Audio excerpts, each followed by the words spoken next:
আপনি যদি ভেবে থাকেন ডোমিনোতেও কিছু খাবেন তাহলে একবার চিন্তা ভাবনা করে খাবেন। আমরা কারণ ওনাদের খাওয়া আর সার্ভিস সব দিকে ওনাদের বাজে অবস্থা। আপনি ভিতরটা একবার নিজে গিয়ে দেখলে বুঝতে পারেন কী অবস্থা রয়েছে। তা আমার সাথে কী হয়েছে সেটা আপনার সাথে আমি তুলে ধরছি। আপনার সম্প্রতি সামনে দেখা যাচ্ছে না, এতক্ষণ ধরে আধা ঘন্টা আগে ধরে আপনারা কইতে আসছেন হইতো না, আধা ঘন্টা পরে এতক্ষণ কোন আসলে টাকাটা ব্যাক করে দেন, ঠিক হইল নি তখনই আপনার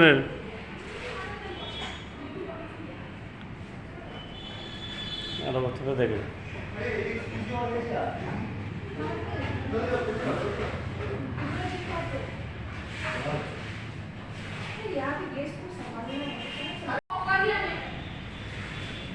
আমি আইছি প্রায় আধা ঘন্টা পরে, এখন আমার বিল টিল হয়েছে, ওই যে বইতাম 10 মিনিট, আধা ঘন্টা বইছি, কিন্তু আধা ঘন্টা বওয়ার পরে এখন আইছে আমার টাকা ব্যাক করতে কথা আর হইতো না।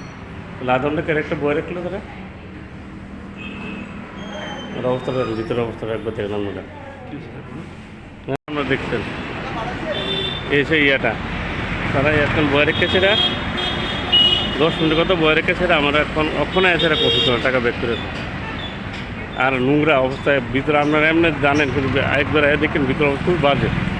তারপর আমি বাইরে দোকান থেকে এগরোল চপ এগুলো নিলাম।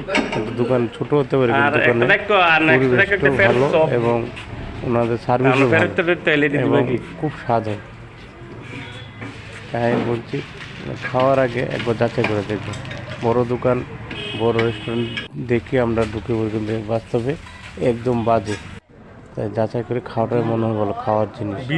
আমরা কেউ মাগনা টাকা তাই বলছি। আমরা তো অনেক সময় বাড়িতে নিয়ে আসি, আমরা অর্ডার দিই, কিন্তু যেখান থেকে সেখানে একবার গিয়ে দেখলে বুঝতে পারবো। আর এই যে আজকে দেখালাম, আমি প্রথমে ঢুকিয়ে দেখলাম একটা নোংরা গন্ধ, তারপর গিয়ে দেখলাম বাকি জিনিসটা আপনাদের তুলে ধরলাম।